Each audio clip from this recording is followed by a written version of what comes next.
আজকে যুবসাথী এবং ভূমিহীন কৃষক বন্ধু নিয়ে একটা ভালো আপডেট হচ্ছে, যেটা যে কালকে ইতিমধ্যে খবর পেয়েছি যে যাদের যুবসাথী এবং ভূমিহীন কৃষক বন্ধুর অ্যাকাউন্ট নাম্বার ভুল করেছিলেন, অনেকেরই কিন্তু পাঞ্জাব ন্যাশনাল ব্যাংকের অ্যাকাউন্ট নাম্বারে বেশি ভুল রয়েছে। কারণ তার প্রথম সংখ্যা রয়েছিল জিরো, মানে যে অ্যাকাউন্ট নাম্বারের ডিজিট রয়েছিল সে ডিজিট ছিল জিরো।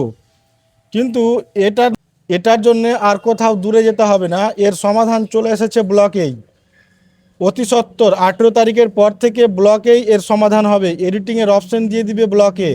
ব্লকে গিয়েই আপনারা অ্যাকাউন্ট নাম্বার এবং আইএফএসসি কোড যা কিছু ভুল রয়েছে সবগুলো এডিট এবং অ্যাপ্লিকেশন জমা দিতে পারবেন। যুবসাথীর যে অ্যাকাউন্টগুলো ভুল হয়েছে তারা আর চিন্তা করবেন না, তাদের অ্যাকাউন্টের যে ভুল সেই সংশোধন করবে ব্লক স্টাফেই।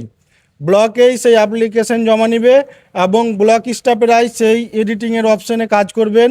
এবং আপনাদের আর মালদা আর এদিক সেদিক ছুটাছুটি এবং চিন্তা করতে হবে না। এর আগে মালদা যেতে হতো। আমি এর আগে একটা ভিডিওতে দিয়েছিলাম যে যুবসাথী যাদের অ্যাকাউন্ট নাম্বার এবং আইএফএসসি কোড ভুল হয়েছিল তাদের মালদা যুব আবাসে গিয়ে ঠিক করাতে হতো, কিন্তু আর এটা নয়। সায়ন মামা, তুমি এ বিষয়ে কি জানো? হ্যাঁ, তো আপনাদের ওটা তো খুব সুবিধা হলো যে আপনারা চিন্তা করছিলেন যে কোথায় গিয়ে ঠিক করব, তো 18 তারিখ পরে ওটা ঠিক চালু হয়ে যাবে। একটু ধৈর্য ধরো, ঠিক আছে? আর যে সমস্ত যুবসাথী এবং ভূমিহীন কৃষক বন্ধু এন্ট্রি হয়ে আছে প্রত্যেকেই টাকা পাবেন। আপনারা ভেবেছেন যে ভোট চালু হয়ে গেছে আমাদের আর টাকা ঢুকবে না, একদম ভুল ধারণা। যে সমস্ত নাম এন্ট্রি হয়ে আছে পোর্টালে সমস্ত অ্যাপ্লিক্যান্টই টাকা পাবেন। আর এটা খুব তাড়াতাড়ি 18 তারিখ বা 19 তারিখের মধ্যে সমস্ত বেনিফিশিয়ারির অ্যাকাউন্টে টাকা ক্রেডিট হয়ে যাবে।